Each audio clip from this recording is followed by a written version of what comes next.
The fog was so thick that morning that the world seemed reduced to a dim circle of cold glass and humming engines. A PBY Catalina drifted through that Aleutian haze on July 10th, 1942, its crew flying blind over a landscape they could barely imagine, much less see. The wind pushed low clouds against the barren slopes below, and every officer on board knew that one wrong bearing out here meant vanishing into the Pacific without a trace. Machinist, mate Albert Knack pressed his face to the window, scanning the gray void for any sign of land. Then he saw an impossible shape in a lonely valley half a mile inland. An airplane, upside down, tail jutting toward the sky. The red circle of the rising sun still bright against the grass. A Japanese Zero fighter, whole enough to be almost eerie, as if it had simply fallen asleep in the marsh. None of the men aboard the Catalina knew that this moment of chance, born from fog fatigue and a pilot's dead reckoning error, would give America something it desperately lacked in the Pacific War: a way to understand the machine that had been cutting down U.S. pilots at staggering rates. What secret could one fallen aircraft hold? And how could that secret, later called the Akutan Zero, rewrite the balance of the sky? In the first months of the Pacific War, American pilots learned fear in the sky. It arrived not as a rumor or a distant threat, but as a living, twisting presence. The Japanese Zero fighter, a machine that seemed to break the rules of physics. When the Zero swept into the Philippines on December 8, 1941, it climbed at angles U.S. pilots had never seen, rolled with impossible agility, and stayed airborne long after American aircraft had to turn home. Within days, formations that had trained for years were reduced to thin smoke drifting over Clark Field. To those who survived, the Zero felt less like a machine and more like a predator. Captain Jesus Villamor, flying an obsolete P-26, watched them carve through his squadron in tight spirals no American fighter could match. Lieutenant Randall Keeter scored one of the earliest U.S. victories, but even he returned to a runway littered with wreckage, 18 P-40s destroyed before their wheels had left the ground. For every Zero shot down, 10 American fighters fell. By January 1942, the unofficial tactic was humiliation in plain language. If you see a Zero, dive away. Don't climb, don't turn, survive. Part of the disaster came from misunderstanding. American manuals dismissed Japanese engineering as crude imitation, insisting the enemy lacked the skill for modern aviation design. The Japanese Zero fighter, built light and ruthless, was unlike anything American tacticians had studied. Its pilots, many hardened over China since 1937, arrived with years of combat experience. Yet adaptation often begins with a single mind refusing to accept defeat. So Thack spent his evenings at his kitchen table moving matchsticks like miniature fighters across an imaginary sky. From that quiet work came a new formation. Two pairs of fighters instead of a rigid three-plane group weaving toward one another in a defensive cross. The beam defense position, which pilots later called the Thack Weave, forced the Zero into a dilemma. Midway would prove it. As torpedo bombers of VT-3 flew into a storm of Japanese fighters on June 4, 1942, Thack and his small escort of Wildcats turned into the attack. Thack's weave worked again and again, but victory was a hollow thing. His Wildcats survived. The torpedo bombers did not. Not a single torpedo struck a Japanese ship. America had a tactic to stay alive, but it still lacked what mattered most: knowledge of the Zero itself.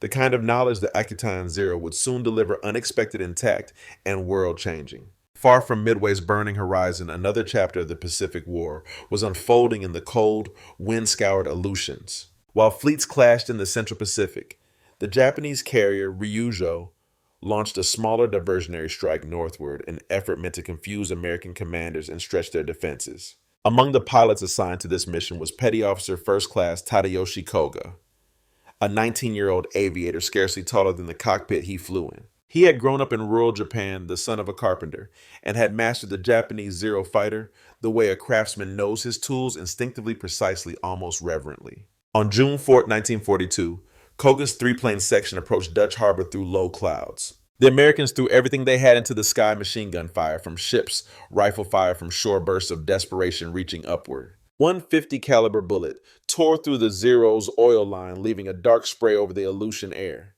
Koga watched his oil pressure fall and knew the arithmetic of engine failure: minutes left, maybe less. Ahead lay Akutan Island, designated by the Japanese as an emergency landing site.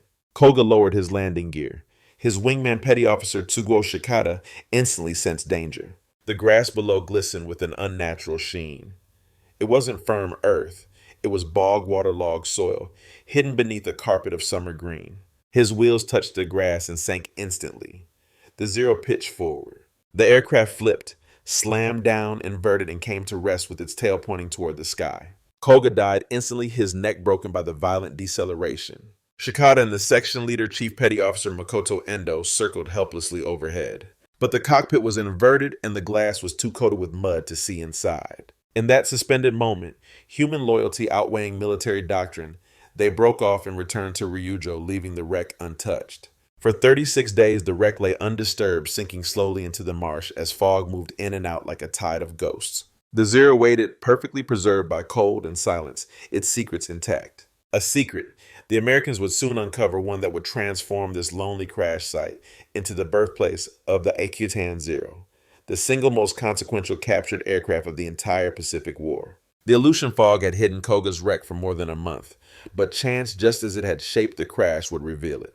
On July 10th, 1942, Lieutenant William Thies and his PBY Catalina crew wandered through the mist, lost short on visibility and running out of patience with the brutal weather. Their mission should have taken them along a standard patrol route near Dutch Harbor, but dead reckoning in the Aleutians was often a polite name for guesswork. When the clouds briefly parted, machinist mate Albert Knack spotted something impossible.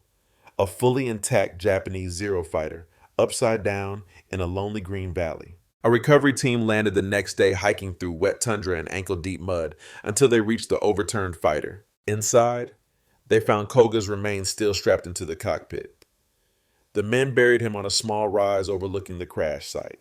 No chaplain, no ceremony, just a quiet acknowledgement that even an enemy pilot deserved a grave. Only then did they fully examine the aircraft. Bullet holes were few. The engine looked healthy. The frame was bent but not broken. This was no shattered wreck. It was the airframe American intelligence had begged for since the first day of the Pacific War, a complete Japanese Zero fighter that could be studied, repaired, and flown. Recovering it proved harder than finding it. The Aleutian tides tore anchors from the salvaged ship. Winds clawed at cranes. Crews laid planks across the marsh-rigged steel cables under the fuselage and fought the island itself. After days of effort, the mud finally relented. The Zero was hauled upright, drained, and dragged inch by inch to the coast. From Dutch Harbor, it traveled by transport ship to Seattle, then south to Naval Air Station North Island in San Diego. There, behind 12-foot walls and armed guards, the aircraft was dismantled, cleaned, measured, and repaired. Every boat was documented, every control linkage studied. At last, the machine stood whole again, reborn but unmistakably still, the aircraft Koga had flown. On September 20th, 1942, Lieutenant Commander Eddie Sanders climbed into the cockpit for the first American flight of the Akutan Zero. On takeoff, the aircraft leapt forward astonishingly light. Above 200 knots, the ailerons stiffened, then nearly froze. In a negative G dive, the carburetor starved and the engine sputtered towards silence. America now had what it had lacked since the war began: a map of the Zero's strengths and its fatal weaknesses. And that knowledge, painstakingly extracted from the Akutan Zero, was about to reshape the air war across the entire Pacific War. The true power of the Akutan Zero did not emerge in a laboratory or inside a classified report. It emerged in the air, where young pilots, many barely out of training, finally saw with their own eyes how to fight the machine that had terrorized them since the beginning of the Pacific War. Sanders' flight data was invaluable, but the Navy understood that numbers alone would not save lives. Pilots needed something visceral, undeniable, and unforgettable. They needed to face the Zero itself. Lieutenant Melvin Boogie Hoffman was chosen for that task. Flying the captured fighter in a series of demonstrations over San Diego Bay, he showed new aviators exactly what the Japanese Zero fighter could do, and more importantly, what it could not. At low speeds, the Zero danced around the slower Wildcats with contemptuous ease, turning inside them as if tracing circles on the sky. Students learned quickly any pilot who tried to dogfight a Zero on its terms was already dead. Starting thousands of feet below the Americans, he tried to follow as they dove past 250 knots. The Akutan Zero struggled, sluggish in the roll, fighting its own airflow flow. By the time Hoffman leveled out, the Wildcats were already climbing away. A simple rule emerged: speed was life. But the most shocking lesson came from the negative G escape. The American pilot pushed the stick forward into a sharp downward brake. The Zero's engine coughed, shuddered, and lost power exactly as Sanders had warned. The students could see the smoke trail with their own eyes. The message could not have been clearer. These demonstrations spread across the fleet. Pilots repeated the lessons aboard carriers in briefing rooms and in late-night conversations before combat sorties. And by early 1943, the results were unmistakable. The kill ratio that had once favored Japan began to tighten. Then it shifted, then it collapsed. Veterans like Kenneth Walsh and Robert Hansen credited their survival to the tactics born from the Akutan Zero. Japanese commanders, meanwhile, wondered why their proven techniques were suddenly failing. They saw newer American aircraft, but did not realize the deeper truth the U.S. now understood: the Zero better than they did. In the end, the Akutan Zero had done more than reveal the weaknesses of a single fighter. It had rewritten the balance of the air war across the entire Pacific War. The story of the Akutan Zero does not end with triumphant headlines or a museum centerpiece. Instead, it fades into the quieter lives of the men who crossed paths with it. Pilots, mechanics, officers, most of whom never received recognition for the role they played in changing the Pacific War. Lieutenant William Thias, who first flew over the wreck in that shroud of Aleutian fog, finished the war without fanfare. Machinist mate Albert Knack returned home and worked as a mechanic, unaware that his quick glance out a cold window had altered history. Lieutenant Robert Kerms, who buried Koga with dignity, spent the rest of his career in salvage operations, never knowing how pivotal that intact fighter would become. Eddie Sanders, whose test flights exposed the Zero's true nature, went on to shape naval aviation into the Cold War era. Melvin Hoffman trained generations of pilots, teaching them lessons learned directly from the Japanese Zero fighter he once flew.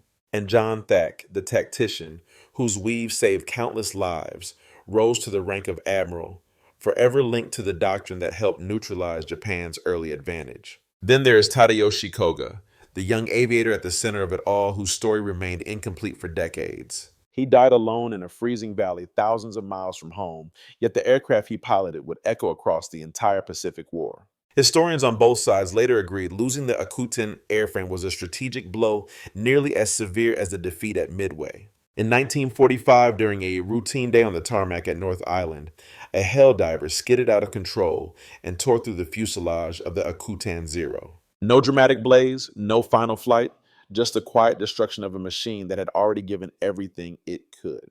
But legacy is not measured in metal.